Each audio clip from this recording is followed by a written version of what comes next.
महत्वपूर्ण घटना पे मुझे बोलने का अवसर दिया है।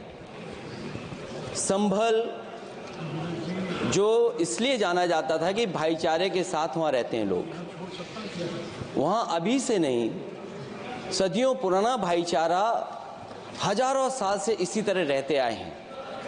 लेकिन अचानक ये जो घटना हुई है, ये सोची समझी रणनीति के तहत वेल प्लान्ड हुआ है और वहाँ के भाईचारे को गोली मारने का काम हुआ है। जो घटना हुई है वो सोची समझी साजिश है। वहाँ जो खुदाई की बात लगातार अध्यक्ष महोदय देश में कोने कोने पर भारतीय जनता पार्टी और उनके सहयोगी और समर्थक शुभचिंतक बार बार खुदाई की जो बात कर रहे हैं अध्यक्ष महोदय, ये खुदाई जो है हमारे देश का सौहार्द, हमारे देश का भाईचारा, हमारे देश का गंगा जमनी तहजीब को खो देगा।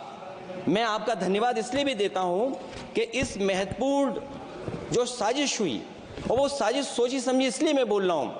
उत्तर प्रदेश का चुनाव था, पहले 13 तारीख को चुनाव होना था और 13 तारीख के चुनाव को उन्होंने बढ़ा करके 20 तारीख कर दिया। और इस जो घटना है मैं आपके सामने पढ़ना चाहता हूं। अध्यक्ष महोदय, ये यात्रा रुकी क्यों नहीं है? यात्रा ले जाओ दूसरी तरफ। अध्यक्ष महोदय, संभल की शाही जामा मस्जिद के खिलाफ 19/11/2024 को सिविल जज सीनियर डिवीजन छंदौसी संभल में एक याचिका डाली गई। कोर्ट ने दूसरे पक्ष को, अध्यक्ष महोदय सुनिए, ये सुनना चाहिए, हम यूं ही नहीं कहते थे, तो संक्षिप्त में बोले। अध्यक्ष महोदय, हम यूं ही नहीं कहते थे कि संविधान ये मानती नहीं सरकार, हम यूं ही नहीं कहते थे कि संविधान नहीं मानती। जब प्लेसेस ऑफ वर्शिप एक्ट है, प्लेसेस ऑफ वर्शिप एक्ट है, हम बनते तो बहुत कुछ हैं।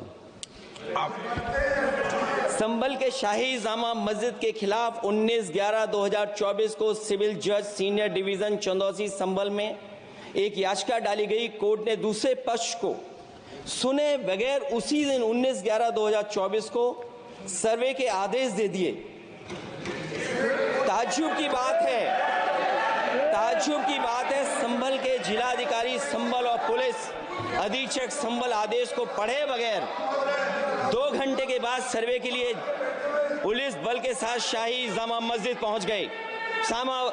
जामा मस्जिद की कमेटी, जनप्रतिनिधि, उलेमा इकराम, सभी अधिवक्ताओं ने सहयोग दिया। जिलाधिकारी संभल और पुलिस अधीक्षक संभल ने 2.5 घंटे सर्वे के बाद कहा सब सर्वे पूरा हो चुका है और अब रिपोर्ट कोर्ट को भेज दी जाएगी। लेकिन दिनांक 22/11/2024 फ्राइडे को जुमे की नमाज के लिए लोग नमाज अदा करने के लिए जामा मस्जिद पहुंचे, लेकिन पुलिस प्रशासन ने बैरिकेड लगा दिया ताकि लोग नमाज न पढ़ सकें। उसके बाद भी लोगों ने संयम बरतते हुए नमाज अदा की और किसी प्रकार का विरोध प्रदर्शन नहीं किया। 29/11/2024 को कोर्ट की अगली तारीख तय थी। शाही जामा मस्जिद की कमेटी और मुस्लिम समाज के सभी लोग कोर्ट में केस की पैरवी के लिए तैयारी कर रहे थे, परंतु दिनांक 23/11/2024 की रात पुलिस प्रशासन द्वारा कहा गया 24/11/2024 यानी अगले दिन सुबह को दोबारा सर्वे किया जाएगा। शाही जामा मस्जिद कमेटी और अधिवक्ता ने कहा कि इस सर्वे तो मुकम्मल हो चुका है, अब दूसरे सर्वे की क्या आवश्यकता है? कोर्ट के आदेश का हमने पालन कर दिया। अगर दूसरे सर्वे कराना है तो दोबारा आदेश करवाएं, कोर्ट के आदेश के बाद हम दोबारा सर्वे करा देंगे। लेकिन जिलाधिकारी संभल और पुलिस अधीक्षक संभल ने कोई सुनवाई नहीं की और तानाशाही दिखाते हुए सुबह के वक्त से पहले शाही जामा मस्जिद आ गए। शाही जामा मस्जिद कमेटी और मुस्लिम समाज के लोगों ने फिर भी धैर्य रखा और दोबारा सर्वे के लिए अंदर ले गए। सर्वे के दौरान करीब 1.5 घंटा बाद जब जनता को सूचना मिली तो वो इकट्ठा होना शुरू हो गए। लोगों ने का कारण जानना चाहा तो सर्किल ऑफिसर ने उनके साथ गाली गलौज की और लाठीचार्ज करवाकर बुरी तरह जख्मी कर दिया। इसका विरोध करते हुए चंद लोगों ने पत्थर चलाए, जिसके बदले में पुलिस के सिपाही से लेकर के अधिकारियों तक ने अपने सरकारी और प्राइवेट हथियारों से गोलियां चलाई, जिसका वीडियो रिकॉर्डिंग है, जिसके एवज में दर्जन लोग गोलियों से घायल हो गए हैं। 5 मासूमों जो कि अपने घर से सामान लेने के निकले थे, उनकी मृत्यु हो गई। संभल का माहौल बिगाड़ने में,